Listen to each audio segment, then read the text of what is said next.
Bonjour frères et sœurs, peuple de Côte d'Ivoire, peuple d'Afrique, je vous salue mes frères, soyez bénis. Je suis content de me retrouver encore devant vous pour continuer ce qu'on a commencé. Comme je vous l'avais dit, j'allais vous présenter aujourd'hui une vidéo qui est très importante parce que cette vidéo va déclencher, va entamer, va être le départ d'une longue dimension spirituelle, mes frères, mes sœurs. Donc j'aimerais que vous vous abonnez à ma chaîne, que vous activez la cloche de notification afin de recevoir, parce que les vidéos vont s'enchaîner, vont se suivre, les thèmes vont se suivre. Et pour comprendre le fond de ce que je dis, mes frères, il va falloir que vous me suiviez. Parce que si vous ne comprenez pas, vous allez interpréter mes dires. Et donc, il va falloir que vous compreniez, vous me suivez. Donc, abonnez-vous. Faites tout ce que vous devez faire, enclencher la cloche, toutes les notifications et recevez mes vidéos en temps et en heure, mes frères. Parce que vous devez être libre. Vous devez être libre, mes frères, mes sœurs. La Bible dit, vous connaîtrez la vérité et la vérité vous rendra libre, mes frères, mes sœurs. Oui, aujourd'hui, comme vous avez constaté dans le titre, Gbagbo va demander pardon au président Alassane Ouattara. Mes frères, c'est un peu choquant pour certaines personnes, mais suivez cette vidéo jusqu'à la fin parce que vous allez comprendre beaucoup de choses. Vous allez me dire, mon frère, toujours c'est toi qui parles de Gbagbo. Toujours c'est toi qui parles de Gbagbo. Un peu seulement Gbagbo, un peu seulement Gbagbo. Mais laisse le monsieur en paix. J'aimerais répondre à cette personne pour dire quoi? Physiquement, scientifiquement, Gbagbo est une célébrité. Gbagbo est une icône. Gbagbo représente toute une communauté. Si Gbagbo dit que je suis président de la Côte d'Ivoire, ce n'est pas lui qui était président parce que c'est des gens qui l'ont voté, qui l'ont mis là. Donc ceux qui l'ont voté là, c'est à ces gens-là qu'appartient Gbagbo. Donc du coup, si Gbagbo est aujourd'hui président, mais je dis un homme politique aimé, il ne s'appartient plus. Il ne s'appartient plus. Une fois qu'il est célèbre, il ne s'appartient plus. Il appartient à ceux qui l'aiment. Est-ce que vous comprenez? Donc, on peut le critiquer, on peut l'insulter, on peut faire ce qu'on veut sur lui parce que sa vie ne lui appartient pas. Donc, il n'a plus de vie privée. C'est aussi ça les privilèges, c'est aussi ça les avantages, les contre-avantages, qu'on peut parler comme ça, de être président. Est-ce que vous comprenez? Ça, c'est humainement. Spirituellement, mes frères, je parle de Gbagbo. Pourquoi je parle de Gbagbo? Parce que, mes frères, la vie de Gbagbo est un enseignement. La vie de Gbagbo est un enseignement que nous devons connaître. Parce que Dieu s'adresse à nous de par la vie de Gbagbo Laurent. Gbagbo Laurent, Dieu l'a imposé. Dieu l'a établi dans son scénario de force. Vous comprenez? Et Dieu va le libérer si seulement nous nous comprenons. Parce que sa vie, son état, sa délivrance dépend de notre compréhension. Parce que Dieu nous adresse un message au travers de la vie de Gbagbo. Nous, le peuple noir. Est-ce que vous comprenez? Donc, nous devons comprendre ce qui se cache, la lecture spirituelle que Dieu nous donne au travers de la vie de Gbagbo. Mes frères, voilà pourquoi je parle de Gbagbo. Quand je parle de Gbagbo, il y a deux catégories de personnes. Il y a des gens qui sont humains, qui voient de façon politique. Oh, Gbagbo, il aime Gbagbo, il est FPI, il est ceci. Mais il y a des gens qui comprennent ce que Dieu est en train de faire, le message que Dieu est en train de donner avec l'histoire de Gbagbo. Comme je vous dis, je le vous répète, je ne suis pas FPI, je ne suis pas politique, je n'ai rien à voir avec ça. Je sais d'expliquer le message que nous n'arrivons pas à comprendre. Et nous suivons Gbagbo comme des passionnés, comme des fous. Non, il faut suivre Gbagbo avec l'intelligence que Dieu nous donne. Mes frères, mes sœurs, dans la vie, tu ne peux pas dire à Dieu, rends-moi justice, et puis il va te rendre. Si toi-même, tu n'es pas impliqué dans une injustice quelque part. Mes frères, je veux dire que Dieu dit, fais à l'autre ce que tu aimerais qu'on te fasse. Tu vois, c'est une loi. Faites à l'autre ce que vous aimeriez qu'on vous fasse. Vous serez traité de la manière que vous traitez les autres. C'est toujours comme ça, c'est une loi. Elle est spirituelle, elle est scientifique aussi, mes frères. Tu ne peux pas dire à Dieu, rends-moi justice. Pourtant, toi-même, tu commets l'injustice. C'est le cas du président Gbagbo. Aujourd'hui, qu'est-ce que vous constatez à La Haye? À La Haye, il n'y a plus de jugement. Gbagbo, il est emprisonné, il est pris en otage. Il n'y a plus de jugement, il n'y a rien. De façon physique et visuelle, on nous dit, on l'a attrapé, c'est fini. Ces histoires de non, il a fait ceci, c'est un faux débat. Gbagbo a été kidnappé, si on veut dire comme ça. Mais depuis là, il ne sort pas, il ne revient pas à la maison. Pourquoi, mes frères, mes sœurs? Je dis, ce n'est pas un jugement physique. mais c'est un jugement spirituel. Le jour que nous allons comprendre ça, Babo sera libre. Tant que nous n'avons pas compris ça, Babo ne sera pas libre. Parce que c'est ça. Vous n'êtes pas prêt, donc le maître ne peut pas venir. Lorsque vous, le peuple, vous serez prêt, Dieu va faire venir le maître. Et le maître, ici, ce sera Babo Laurent. Parce que Babo Laurent, sa vie est attachée à cause de vous, mes frères, mes sœurs. C'est une réalité. Mais quel est le message que Dieu nous donne au travers de la vie de Babo? Mes frères, vous voyez, Babo aujourd'hui qui veut une justice, parce que quand tu vas dans le jugement, tu veux qu'on te rende justice. Babo souhaite qu'on lui donne justice. Babo prie Dieu pour qu'on lui rende justice. Mais Babo lui-même, il commet l'injustice. Babo lui-même, il commet l'injustice. Comment Dieu peut te donner alors la justice? Puisque toi-même, tu commets l'injustice. Quelle est l'injustice que Babo commet sans s'en rendre compte? Mes frères, mes sœurs, on va comprendre ensemble. Vous voyez, je ne vais pas aller dans les dates précises, parce que je n'ai pas les dates précises. En 89, mes frères, mes sœurs, Babo va marier une dame. Une dame qu'on appelle Simone et Yves Babo. Et cette dame-là, quand ils vont se marier en 89, il va lui promettre fidélité. On dit beaucoup de choses, mais je vais retenir ce mot. Je vais lui promettre fidélité devant témoins. Vous comprenez? Vous voyez le mariage que vous faites là. Vous pensez que c'est devant des hommes. Vous pensez que c'est devant le maire. Mais non, c'est devant Dieu. Il y a des témoins. Il y a le juge, le maire qui vous marie là. Vous pensez que c'est l'Esprit de Dieu qui est là. Il vous prend en témoin et vous serez jugé de ça. Vous pensez que c'est dans une maison, mais c'est de façon publique. Le mariage, il est très important. C'est un acte divin. Est-ce que vous comprenez? Voilà pourquoi Dieu dit, on ne s'amuse pas avec le mariage. Si tu ne comprends pas le mariage, il ne faut pas faire. Mais si tu as fait, tu seras traité de par la loi spirituelle qui est établie sur le mariage. Babo donc va promettre fidélité à cette femme. Elle est méchante, elle est bien, elle est mauvaise, on s'en fout de ça. C'est pas ce que Dieu dit. Il dit, toi, tu allais la chercher là. Toi, tu lui as promis fidélité. Et quelque part, je crois 2-3 ans après, Babo va faire la rencontre d'une autre dame. Il va donc commettre ce qu'on appelle l'infidélité. L'injustice va être donc établie sur son épouse. Il va traiter injustement son épouse parce qu'il va enfreindre les lois. Il va aller chercher une autre dame. Elle est bien, elle est gentille, elle est tout ce qu'on peut imaginer. Mais spirituellement, elle ne plaît pas à Dieu. Est-ce que vous comprenez? Parce qu'elle a été reçue en enfreignant les lois de Dieu. Vous comprenez? Et Babo va donc être infidèle à son épouse pendant plusieurs années. Et arrivé à un certain moment, il va imposer cette infidélité-là à la maison. Il va amener cette infidélité à la maison. Mais imaginez-vous, ce n'est pas de l'injustice ça. On va dire Simone Babo est comme ça, sa femme est comme ça, sa femme est ceci. Mais ce que vous ne savez pas, vous les hommes, la femme est sortie de votre côte. La femme dépend de vous. L'attitude que votre femme a, ça dépend de votre comportement que vous lui donnez. On sait aujourd'hui que Simone Babo est une dame de fer. Elle est dure, elle est méchante, elle est comme ça, elle est ceci. Mais quelle femme au monde qui va savoir que son mari la trompe avec une infidèle et qui va être douce et tendre? Donc, du coup, cet état va lui donner un mauvais caractère. Elle va dire sûrement, comme mon mari ne m'aime pas humainement et sur le plan charnel, tout. Peut-être que je vais faire l'effort d'être plus qu'exemplaire dans la politique, comme lui, il aime la politique, pour que aussi je sois une politicienne. Donc, cette femme va s'orienter de par détresse vers la politique pour être dure. Vous comprenez? Donc, l'attitude de l'infidélité de son mari va la plonger dans un caractère que tout le monde ne va pas apprécier. Donc, du coup, c'est elle qu'on voit. On ne voit pas les fautes de son mari. Est-ce que vous comprenez? On va aller encore en avant. Il va imposer cette femme à la maison. Souffrance, injustice. Et aujourd'hui, qu'est-ce qu'on parle? Qu'est-ce qu'on entend sur les réseaux sociaux? Quand on attend, ce n'est pas peut-être de sources sûres, mais on dit quoi? Babo veut se séparer de sa femme. Mes frères, est-ce que ça, c'est pas un coup d'État? Est-ce que ça, c'est pas un coup d'État? Quelqu'un que tu maries, quelques années plus tard, tu te la trompes, tu es infidèle. Après, quelques années plus tard, tu imposes la personne avec qui tu as trahi ta femme, tu as fait souffrir ta femme, tu imposes ça à ta femme. Et après, maintenant, tu veux inverser ta femme pour la mettre maintenant comme titulaire.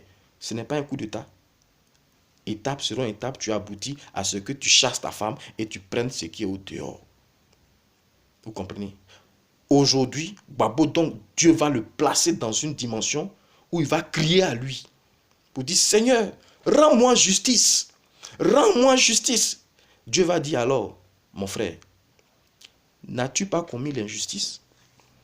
N'as-tu pas commis l'injustice? Pourquoi veux-tu que je te rende justice? Pourquoi veux-tu que je te rende justice? Toi-même, tu as commis l'injustice avec ta propre femme. Or, je t'ai établi pour que tu puisses aimer. Et le plus prochain que tu dois aimer, c'est ta propre femme. Je ne t'ai pas dit quelque chose. Toi-même, tu allais la choisir pour l'amener à la mairie. Pourquoi maintenant, tu m'as dit, peut-être que ce n'était pas ma volonté, mais toi-même, tu l'as présenté, papa, ça c'est ma volonté. Donc, je suis obligé d'accepter. Maintenant, j'accepte. Maintenant, toi, tu la laisses pour aller chercher autre chose. Ce n'est pas à elle que tu as fait du mal, mais c'est mes lois que tu as transgressées. Aujourd'hui, je te mets donc dans ce canevas-là pour que tu puisses comprendre comment commettre l'injustice là est mauvais. Voilà le message. Voilà le message. Si Babo comprend, et si nous tous, nous comprenons ça, on sera libre. Le peuple noir sera libre. Vous comprenez? Je vois des gens qui sont pro Nadi Bamba, pro Simone et Yves Babo. Mes frères, humainement, c'est possible. Nadi Bamba peut être douce, une femme tendre, une femme tranquille, une femme aimante, joviale, conseillère, tout le monde l'aime, elle est belle, elle est mignonne. Simone Babo peut être mauvaise, dure, tranchée, difficile, méchante, orgueilleuse. Mais c'est la femme de Babo. C'est avec cette femme-là qu'il a tissé le contrat. Il n'a pas le droit de rompre ce contrat. En rompant ce contrat, tu t'es créé des problèmes entre toi et Dieu parce que c'est les lois de Dieu que tu enfreins. Ce n'est pas les lois de Simone et Yves Babo. Vous comprenez? Et donc Dieu va donc placer Babo dans une dimension où il va chercher la justice. Et Dieu va te dire, regarde, tu demandes que je te donne la justice. Pourtant, moi, je t'ai établi des règles et tu as enfreint les lois. Tu as traité injustement celles que je t'ai données. Vous comprenez ça? Et j'amène Babo et tous ceux qui sont autour de lui à comprendre ce mécanisme. Quand j'ai fait ma première vidéo où je parlais de cela, j'ai donné l'exemple de David. Personne n'a compris ça. J'ai dit à David, vous connaissez tous l'histoire de David. David a tué Uri pour prendre sa femme. Mais quand Dieu avait bloqué tout chez David, qui ne comprenait pas, le prophète est venu. Le prophète lui a dit, le prophète lui a donné une parabole pour dire qu'il y a un monsieur qui avait sa seule brebis et il y a un qui est parti prendre. Pourtant, il avait beaucoup. David a dit, mais si dis-moi le nom pour que j'aille le tuer. Dieu dit, mais c'est toi. C'est toi, David. Uri, sa seule femme, il a là. Toi, tu peux avoir tout. Tu es président, tu peux avoir tout. Mais sa seule femme, là, tu es allé la chercher. Mes frères, tu as commis l'injustice. Donc, Dieu va te traiter injustement. Si tu comprends ça, Dieu te libère. Et quand David, dans son humilité, il a compris ça, qu'est-ce qu'il a fait? Il s'est humilié. On dit il s'est repenti. Dans sa sincérité, le roi s'est couché pendant 3 jours. Et il a jeûné, cherchant la face de Dieu, demandant pardon parce qu'il a été injuste. On n'a pas dit que David allait vers ces femmes-là pour demander pardon. On dit devant Dieu, parce que c'est une rencontre avec Dieu. C'est un problème que tu crées avec Dieu. Si on comprend ça, on va être libre. Et quand David a compris ça, après 3 jours, Dieu a pardonné à David. Vous voyez, ce que nous demandons à Babo, c'est de se repentir de cette injustice qu'il a créée, afin que Dieu lui rende justice. Quand il va se repentir sincèrement, là, mes frères, Dieu va lui donner la justice. Dieu va lui donner la justice. Vous comprenez? Dieu va faire comme David. David, là, tellement que Dieu a grillé la repentance, Dieu a pris la femme là, avec qui il a commis l'adultère, avec qui il a commis la méchanceté là. Dieu a pris cette femme là et il a donné à David et il a béni son ventre et il a dit à cette femme, tu seras la mère de mes enfants. Elle était la mère de Salomon et Salomon a enfanté Jésus-Christ de Nazareth. Ce qui était péché est devenu bonté, est devenu gloire, mes frères, mes sœurs, de par la repentance. Vous comprenez? Ce qui est injuste là, reconnaissez que c'est injuste. C'est tout. Tant que vous n'avez pas reconnu ça, Babo ne sortira pas de prison. Mes frères, Babo ne sortira jamais de prison parce qu'il s'agit de ça. Vous allez faire marche, vous allez faire tout ce que vous voulez. Il ne sortira pas de prison, mes frères, mes sœurs. C'est une réalité parce que Babo a commis l'injustice et que Dieu, pour l'amener à comprendre ça, il le plonge dans une dimension d'injustice. C'est une vérité. Mais comme je le dis, mes frères, je ne parle pas de Gbagbo. Je présente ce fait pour qu'on puisse comprendre cette histoire de Gbagbo. Mais je dis dans ma vidéo, à l'entame de ma vidéo, que l'histoire de Gbagbo, c'est un message que Dieu nous donne. Mes frères, de la manière que Gbagbo est là, c'est comme ça nous, le peuple noir, nous sommes. Nous sommes infidèles, mes frères, mes sœurs. Nous avons tissé un contrat avec Dieu et nous voulons être infidèles, aller faire autre chose que le contrat que nous avons tissé avec Dieu, mes frères, mes sœurs. Quel est le contrat que nous avons tissé avec Dieu? Nous avons promis fidélité à notre Seigneur, le Dieu de toute bonté. Donc nous devons être bons, nous devons être remplis d'amour, nous devons être remplis de paix, nous devons être remplis de compassion, nous devons être remplis, Seigneur, plutôt d'amour.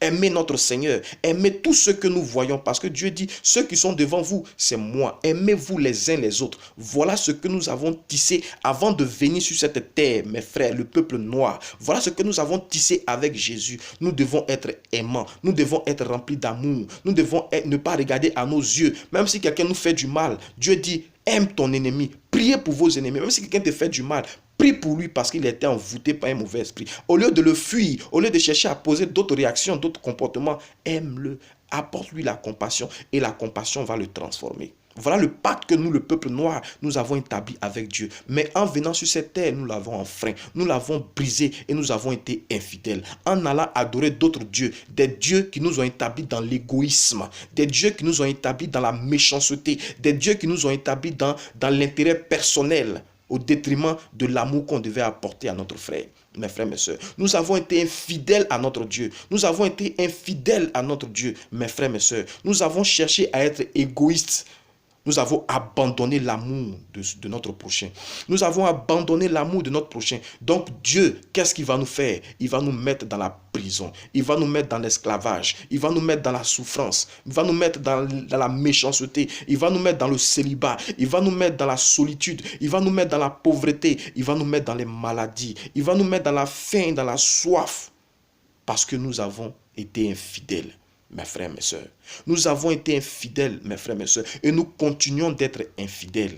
Nous avons laissé notre amour, qui est le Dieu d'amour. Nous avons trahi notre époux et nous sommes allés nous attacher à une autre personne, qui est le Dieu de l'égoïsme, qui est le Dieu de l'argent, qui est le Dieu de la méchanceté, qui est le Dieu de la souffrance. Donc Dieu dit, bon d'accord, je vais vous mettre dans une dimension, afin que vous criez à moi et que vous voyez vos infidélités. Vos méchancetés, votre injustice que vous m'avez donnée là, vous-même vous allez constater ça. Et c'est comme ça que vous saurez que vous êtes dans l'injustice. Vous avez été injuste vis-à-vis de moi et je vous ai placé dans 400 ans de souffrance. Mes frères, quand le temps arrive, Dieu nous révèle ces genres de choses, afin que nous puissions fléchir chez nous.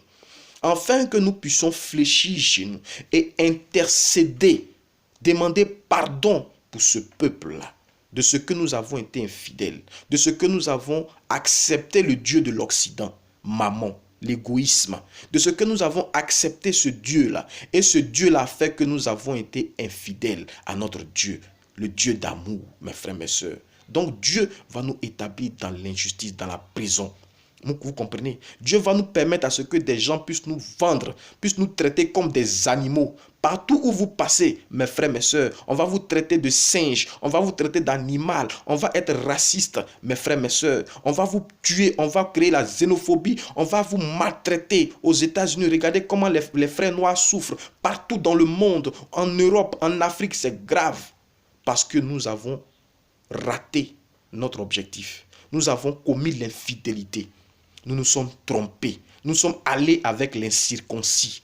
Nous avons adoré le veau d'or, mes frères, mes sœurs. Nous devons revenir à notre Dieu. Nous devons revenir à notre Dieu. La situation que nous endurons, la souffrance que nous endurons, doit nous interpeller à ce que nous rentrons tous dans la maison et que nous pleurons. Nous pleurons, nous demandons pardon à Dieu. Nous demandons pardon à notre Seigneur de ce que nous avons été infidèles, de ce que nous avons été pécheurs, de ce que nous avons mangé la séduction du menteur. Et aujourd'hui, nous souffrons.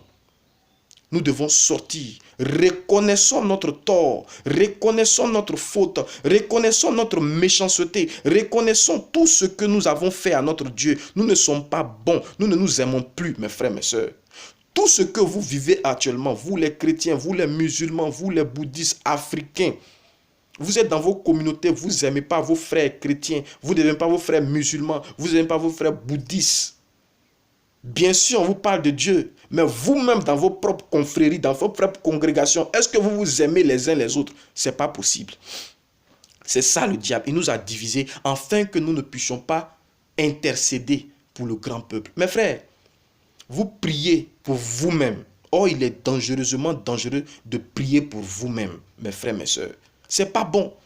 Parce que si vous priez pour vous-même, l'esprit de la malédiction dans laquelle Dieu nous a établis pour que nous puissions comprendre quelque chose là, va jamais se quitter sur notre vie. Donc, tu vas prier pour toi, il aura un soulagement, un temps soit peu, mais après ça va revenir parce qu'il y a toujours la malédiction de ce que nous avons été injustes dans notre foyer avec notre époux qui est notre Seigneur. Est-ce que vous comprenez? Donc, vous allez prier individuellement, ça va jamais effacer la colère de notre Dieu qui est établie sur nous, mes frères, mes sœurs. Il faut donc que nous nous unissons. Il faut que donc nous nous unissons, mes frères, mes sœurs. Partout où vous êtes, il faut que maintenant, chacun dans votre maison, vous intercédez, pas pour vous, pas pour votre femme, pas pour votre frère, pas pour votre enfant, mais vous intercédez pour le peuple noir qui a été infidèle au Dieu de toute bonté et qui a fait le pacte avec d'autres époux, d'autres dimensions. Et aujourd'hui, nous souffrons. Priez pour le peuple noir. Demandez pardon pour ce que nous avons été injustes. Et aujourd'hui, nous sommes traités injustement, mes frères, mes sœurs. Et pour cela, pour sortir de cette dimension, mes frères, il ne s'agit pas de dire à Gbagbo, tu es ceci, tu es cela. Je le dis parce que Gbagbo est une leçon. C'est pour que nous puissions comprendre, nous les peuples noirs, que Dieu a plongé Gbagbo dans cette situation. Donc, si je veux bien vous expliquer, si vous voulez que vous compreniez avec quoi, Gbagbo, il est irréprochable. Gbagbo, il est irréprochable. Malgré tout ce qu'il a fait, il est irréprochable. C'est un scénario dans lequel Dieu a plongé Gbagbo afin que nous tous, nous comprenions comment nous sommes traités injustement et qu'il permet que nous sommes traités injustement. Et pour comprendre ça, Dieu va susciter donc Alassane aussi pour frapper Gbagbo, afin que Gbagbo aussi rentre dans sa dimension spirituelle, afin que Gbagbo puisse aller à la haie. Donc, quelque part, Alassane a contribué à ouvrir nos yeux, à ouvrir les yeux de Gbagbo. Est-ce que vous comprenez? Spirituellement, Gbagbo, le président Alassane a envoyé Gbagbo à la haie, a envoyé Gbagbo à la croix, afin que Gbagbo puisse faire une rencontre avec son Dieu, afin que le peuple noir soit libre. Donc, quelque part, nous devons dire merci au président Alassane, parce que s'il n'y avait pas ce bâton, s'il n'y avait pas cette dureté, s'il n'y avait pas cette fermeté, aujourd'hui, on ne serait pas en train de se tourner vers notre Dieu, mes frères, mes sœurs. Vous voyez, la spiritualité ne comprend rien. Plutôt la chrétienté ne comprend rien. Les religions ne comprennent rien. On parle de Jésus qui a été trahi par Judas. Aujourd'hui, on diabolise Judas. Mes frères, de vous à moi, vous êtes méchants. Vous êtes méchants. Parce que regardez, si Jésus n'était pas allé à la croix, on n'aurait jamais connu Jésus. On n'aurait jamais eu l'évangile de Jésus. Mes frères, c'est une évidence. Jésus, pour donner un message, son scénario était déjà écrit. Vous comprenez? Et on a choisi donc Judas pour jouer le scénario du méchant. Mais imaginez-vous, si on demandait aux gens qui devait jouer le rôle de celui qui va tuer Jésus, qui allait accepter? Personne. Donc Dieu a choisi quelqu'un. Regardez, dans les prophéties, c'était déjà écrit. On dit quelqu'un va te trahir. Et celui qui va te trahir là, il va acheter un champ ou il va se pendre. Donc c'est son histoire, c'est son scénario. Il fallait qu'il atteigne ses objectifs. Et atteindre ses objectifs veut dire que tu n'as pas péché. Donc les objectifs de Judas, c'était de trahir Jésus. Pour que nous puissions le recevoir. Judas même l'a dit, il ne voulait pas le faire. Dieu lui a dit, fais ce que tu dois faire. Vous comprenez? Et on dit, il y a un esprit qui s'est emparé de Judas. Si c'était lui-même là, il n'allait pas faire, il n'allait pas vendre Jésus.